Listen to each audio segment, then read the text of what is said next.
chia lại đi.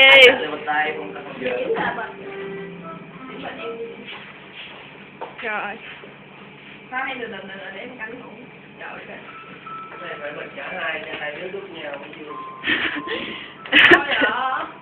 Gì vậy? Duyên ơi, cái đầu đấy yên. Hai để xin chơi thôi. Ê kìa dạ, nãy là ngồi xa đắt rồi không tới à. Không giữ yên đầu đó. Không giữ yên đầu đó. Con mâm. Cái gì? Không, không được như vậy. À, không, giữ đầu nó lại. Đáng lẽ không phải mình luôn cả hai chứ. Giữ đầu nó lại rồi được rồi, không có cho nó hưởng đầu ra. Chị lẹ lên đi, em không biết. La lên, nó mới đúc được. Lẹ lên. Lên đúng rồi, lên. Xuống Lên mà. Dạ, đừng có đi coi bển rồi được không? Thôi, giữ đầu Duyên đi, giữ Giữ đầu Duyên lại. chơi mình chưa sạch đó vậy. Mình bắt rồi. Giờ. Không phải là đợi được trước mà.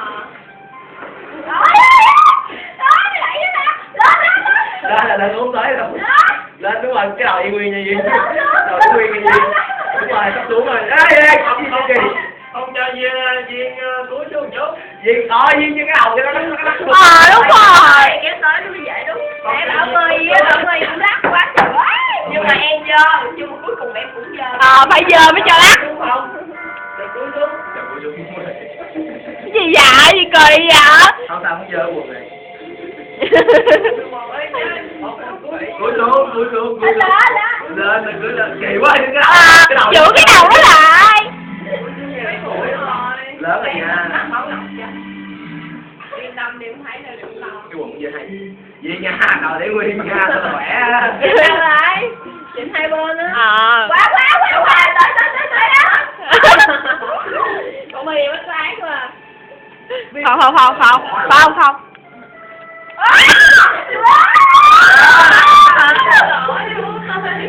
Biểu cảm của chị Duyên thú vị.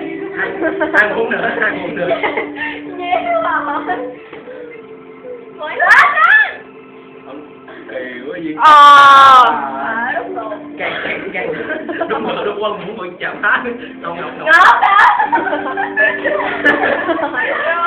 Ai đó rồi.